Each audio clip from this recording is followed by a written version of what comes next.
Hi, I'm Faith Pinot from LA Times Studios in Washington, D.C. Here's some of today's top stories from the Los Angeles Times.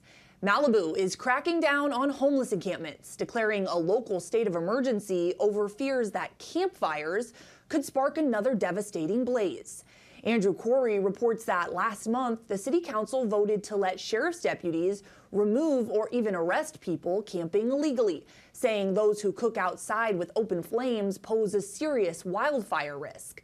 A risk that the city simply can't afford after the January Palisades fire, which killed 12 people and destroyed thousands of homes. But County Supervisor Lindsay Horvath, whose district includes Malibu, says arresting unhoused residents doesn't necessarily increase public safety. Still, she acknowledges the threat of campfires and is working with local agencies and outreach groups to boost patrols in high-risk areas. Malibu's public safety director says the city's homeless population has already dropped from around 150 people in 2021 to around 30 or 40 people on any given day. But that number could soon shrink, with sheriffs allowed to arrest those who refuse to leave. Now local leaders are trying to strike a balance, saying the goal isn't to criminalize homelessness, but to prevent the next fire before it even starts. And the Trump administration is ramping up military pressure on Venezuela, bringing the two countries to the edge of conflict.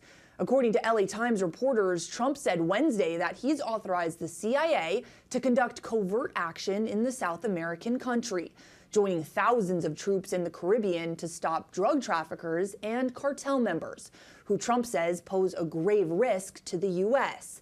The man in charge of the aggressive operation is Secretary of State Marco Rubio, so far authorizing 5 deadly strikes on suspected Venezuelan drug boats, with Trump suggesting that land targets could be next. Tell you exactly, but we are certainly looking at land now because we've got the sea very well under control.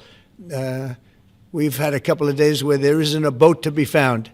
And that, I view that as a good thing, not a bad thing. But we had tremendous amounts coming in by boats, by very expensive boats. You know, they have a lot of money. Rubio says the problem lies with the country's authoritarian leader, Nicolas Maduro, accusing him of running a, quote, narco-terrorist state. But U.S. intelligence contradicts that, with some security analysts suggesting the connection is exaggerated and that Venezuela poses no direct threat to the U.S. Now, experts warn even limited strikes risk spiraling into a regional war, one that could pull the U.S. into another long, uncertain conflict. That's it for now. To read these stories and more, be sure to subscribe to the LA Times.